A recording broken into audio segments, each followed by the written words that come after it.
I think this is like your story. No, it's okay, hon. Oh, is it? Okay. It's recording now.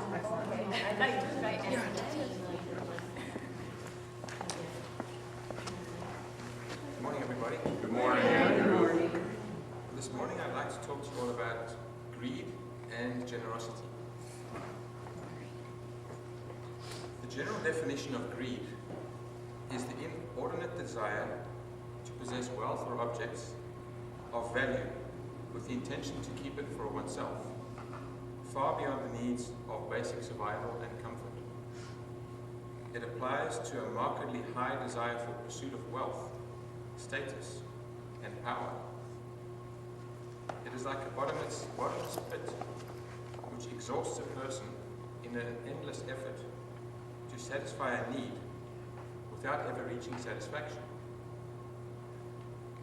Greed is typically used to criticize those who seek excessive material wealth, although it may also apply to the need to feel more excessively moral, social, or otherwise better than someone else. The purpose for greed and any actions associated with it, such as robbery, trickery, or manipulation, is possibly to deprive others of potential means or future opportunities, or to obstruct them therefrom. It is a mortal sin in the sense that man condemns things eternal for the sake of temporal things. Greed goes against our soul's nature, and it constricts us in so many ways. In my opinion, greed is the biggest disease there is, because it has resulted in so much destruction, deprivation, illness, isolation, and sadness. It has no boundaries and knows no limits. Greed is based on fear and concern for oneself above all else, and causes stuckness and separation. And since fear is such a common experience, we need to be extra vigilant about the choices we make and actions we take.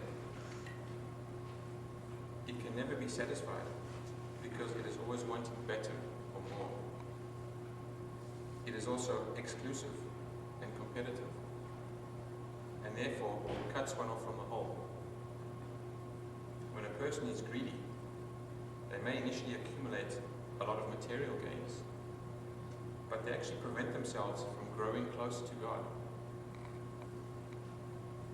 Here's an extreme example of the harm that greed has caused. Remember King Herod, who ordered all the male babies born in Jerusalem to be killed, hoping that Jesus would also be killed? He was disturbed when he heard about the birth of Jesus, because he feared the loss of his kingdom to the baby king, and that a greater king than him would rule the land. Due to his greed, he reacted out of fear that he would lose all his material wealth and power. Nowadays, it's a more civilized world, but greed still leaves its destructive path, either emotionally, psychologically, and most importantly, spiritually. In order for greed to prosper, there always has to be a shortage or loss somewhere, whether it be at the expense of people, animals, or natural resources. And this results in imbalance and disharmony. Greed thrives on separateness and competition, winners and losers, which is completely opposite to our divine nature of oneness. By preventing another from receiving or benefiting in any way, you also block yourself from moving forward. When you help others to move forward, you will do the same.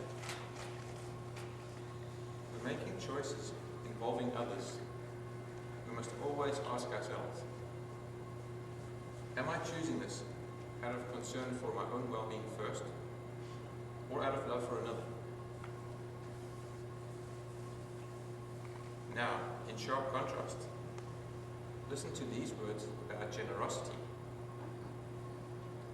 It is defined as the habit of giving without expecting anything in return. It is the readiness or liberality in giving. Generosity can involve offering one's time, assets, or talents to aid someone in need. It is not solely based on one's economic status, but includes the individual's pure intention of looking out for the common good of society and giving from the heart. Generosity should reflect an individual's passion to help others. It is the freedom from meanness and smallness of mind or character.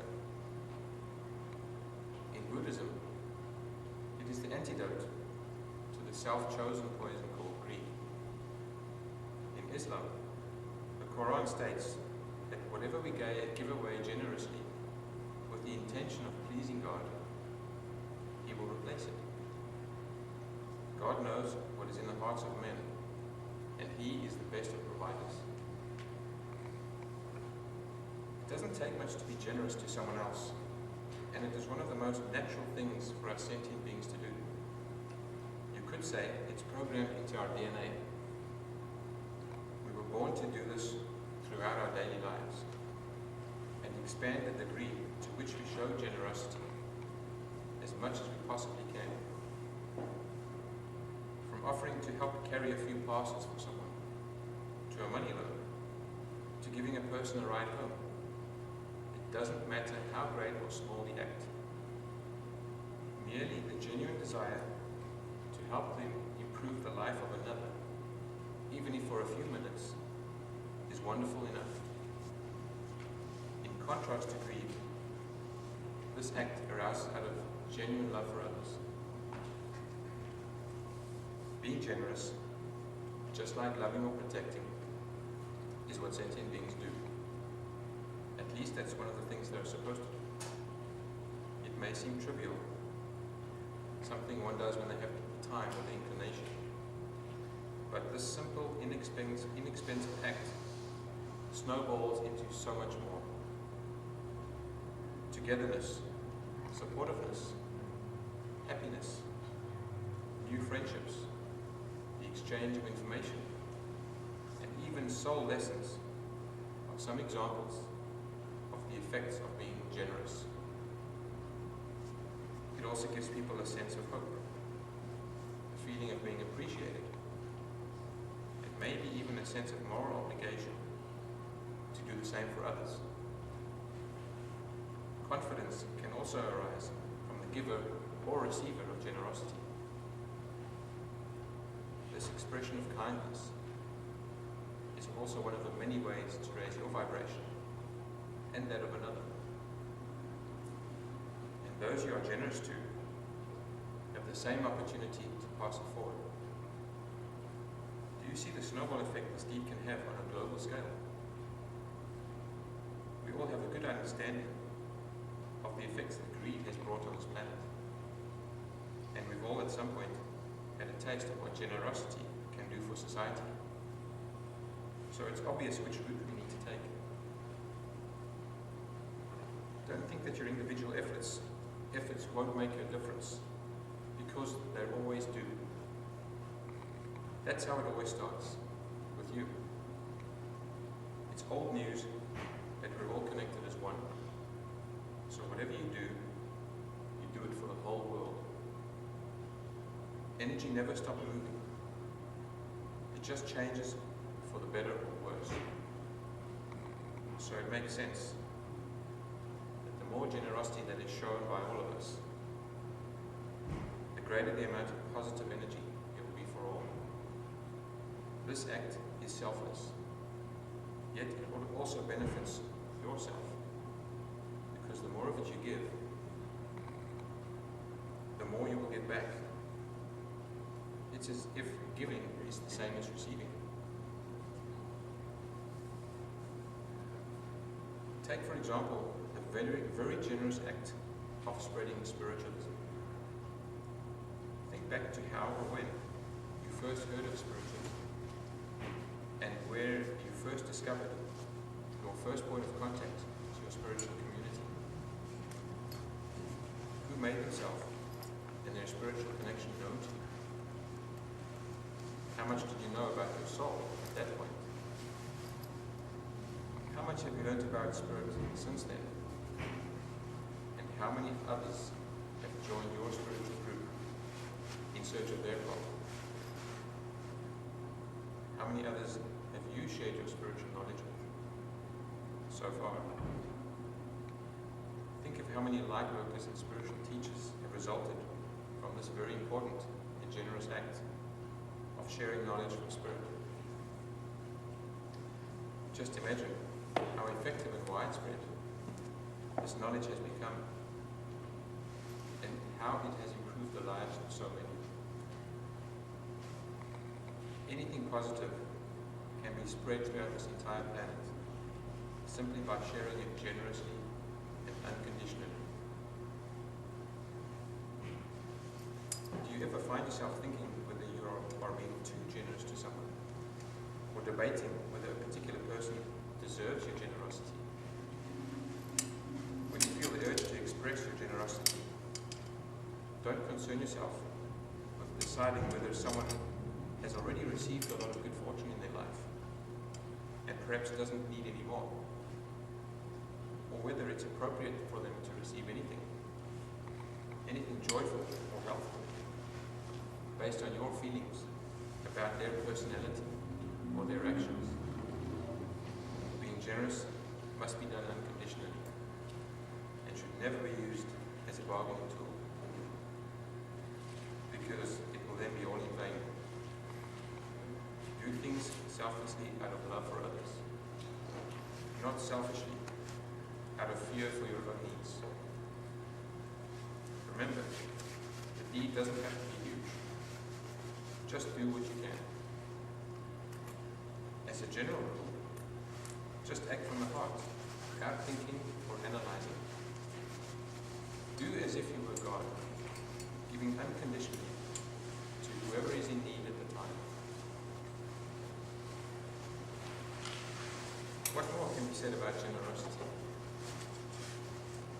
It is something that is innately within our souls, and therefore needs to be expressed and experienced in this world, in order for us to grow closer and closer to Source. It's just that fear has caused us to hesitate showing it sometimes even towards ourselves. Some people hesitate to be kind to themselves out of fear of being selfish or greedy, or that their loved ones will lose out in some way. Perhaps some tend to be too generous to the point of enabling others, and thereby neglecting themselves. Being generous to yourself in the same way you are to others isn't taking away from anyone. It's quite the opposite, just like the way love works. Everybody is equal, and the more genuine generosity you show yourself, the more of it you will have to give to others. God is kind enough to have us all experience an eternal existence with as many opportunities in as much time as we need to become more generous and more loving. Can you think of anything as generous as that? Thank you for allowing me to